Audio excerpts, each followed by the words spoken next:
Bonjour à tous, bienvenue dans le Gecko du jeudi 4 avril 2019. Alors d'abord la photo du jour, c'est l'élection à la mairie de Chicago de Lori Lightfoot. C'est une femme noire, homosexuelle et qui donc prend cette mairie pour la première fois. C'est historique et voilà, c'était important de le souligner. Revenons donc sur les marchés financiers qui sont absolument euphoriques. Alors vous voyez que le CAC 40 notamment, notre bon indice français, est à l'abordage de nouveau des 5500 points, soutenu bien entendu toujours par les valeurs du luxe et de l'aéronautique, tout aussi par des éléments macroéconomiques comme cette étude relayée par le quotidien Les Échos ce matin qui démontre que les investissements étrangers en France sont au plus haut. Alors est-ce que c'est un effet finalement des réformes du gouvernement Édouard Philippe et d'Emmanuel Macron? C'est possible. Il y a aussi là-dedans un effet Brexit qui est certain puisque de nombreuses entreprises financières ont commencé à investir en France dans la perspective d'un Brexit délicat. À noter aussi toujours un dynamisme assez important des investisseurs américains. C'est toujours paradoxal quand on voit les déclarations de Donald Trump. Mais voilà, de nombreuses entreprises américaines qui continuent à investir en France. Et vous voyez que de nombreux secteurs sont concernés, que ce soit l'industrie, le textile ou bien encore l'automobile. Alors, on est dans un contexte euphorique de ces marchés parce que apparemment donc les négociations sino-américaines sur la guerre commerciale progressent bien. Un accord pourrait être signé dans les prochaines semaines entre les deux présidents. Les deux points d'achoppement restant quid des sanctions, des taxes imposées par les États-Unis à la Chine avant ces négociations, et puis aussi comment l'accord serait ou non coercitif pour les Chinois.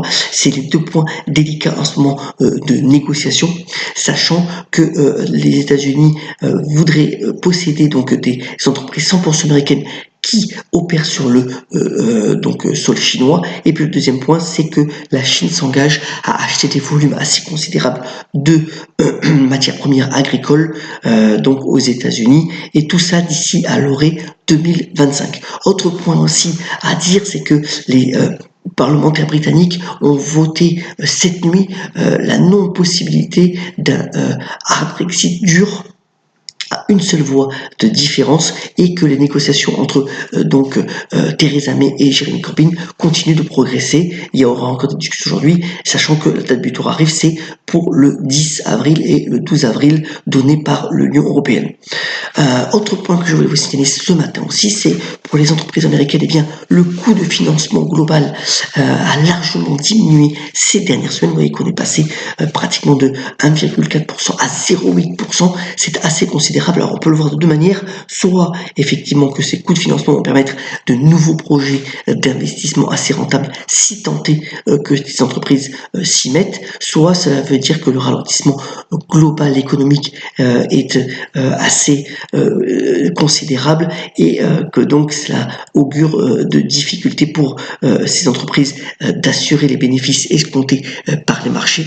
On verra bien, mais quand même ce coût de financement a quand même énormément baissé sur ces dernières semaines. Venons-en au bref. Alors, pas mal d'actualités sur les banques. D'abord, la banque Banco Santander, qui est la première banque de la zone euro en termes de capitalisation boursière, a de très fortes ambitions dans le digital. 20 milliards d'euros vont être déployés sur 4 ans. L'idée étant véritablement d'arriver aujourd'hui, Banco Santander a 32 millions de clients qui opèrent sur le digital. L'objectif est d'arriver à 50 millions avec toujours une maîtrise assez considérable des coûts. Voilà, donc de fortes ambitions, notamment aussi aux États-Unis en termes géographiques pour la banque américaine. C'est aussi le cas, mais d'une autre manière, pour BNP Paribas. BNP Paribas, vous voyez que le rendement sur dividende est assez considérable, à plus de 6%, avec la baisse du cours qui avait été enregistrée en 2018. BNP fait un produit destiné à ces fameuses licornes. Les licornes, ce sont donc les entreprises plutôt technologiques qui ont une valorisation de plus de 1 milliard. Le BNP s'est associé avec un groupe américain qui s'appelle Forge et qui opère, qui va lancer un certificat sur ces entreprises qui ne sont pas encore entrées en bourse et qui devraient bénéficier d'un beau potentiel de revalorisation. Donc voilà, une bonne idée pour la banque française, et des ambitions là aussi sur des nouveaux produits sur les entreprises technologiques. Autre ambition aussi forte, alors c'est Ford, le constructeur américain, qui est quand même en difficulté. Vous voyez que dans le contexte boursier qui a été quand même euphorique aux États-Unis depuis des années, eh bien l'action Ford a pratiquement perdu la moitié de sa valeur. Ford veut se relancer notamment en Chine en mettant sur le marché plus de 30 modèles sur 3 ans. Et puis Ford veut véritablement aussi lancer de nouvelles voitures électriques. On verra si ces différents plans redonnent du dynamisme et du tonus donc aux constructeurs américains. Autre point aussi qui a été relayé ce matin par le Financial Times, c'est le fait de dire que Instagram devrait donner de plus en plus de revenus donc à Facebook, qui en est sa maison mère, notamment par le fait que de nombreuses marques établissent leur stratégie marketing via ce biais en mettant des budgets publicitaires assez conséquents. Alors il y a pas mal aussi, il faut le savoir, de petites applications qui veulent faire de l'ombre à Instagram, et pour le moment c'est un blockbuster, et vous voyez que les revenus devraient augmenter de près de 30% par an sur les 2 prochaines années, et donc donner du tonus à Facebook, à faire à suivre. Autre point, je voulais vous relayer ce matin, eh bien, vous savez que les salles du Madison Square Garden cotent en bourse, ça représente quand même plus de 7 milliards de capitalisation boursière. Eh bien, Jeff Bezos serait intéressé peut-être à racheter la franchise des New York Knicks de basket, et donc ça donnerait, ces joueurs donc jouent dans la salle du Madison Square Garden, donc ça pourrait donner un intérêt encore plus important donc pour ce groupe de salles de New York, donc dont l'action est montée hier suite à ces révélations.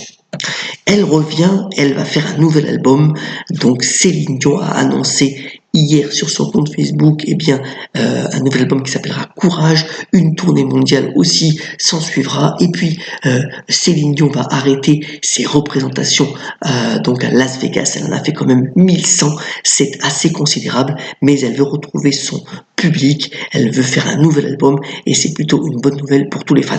Terminons ce Morning Echo par la citation du jour, de l'excellente Marguerite Duras, qui a notamment dit « Ce qui remplit le temps, c'est vraiment de le perdre ». Ayons la pêche, soyons solidaires et passez une excellente journée. À très bientôt sur le Morning Echo.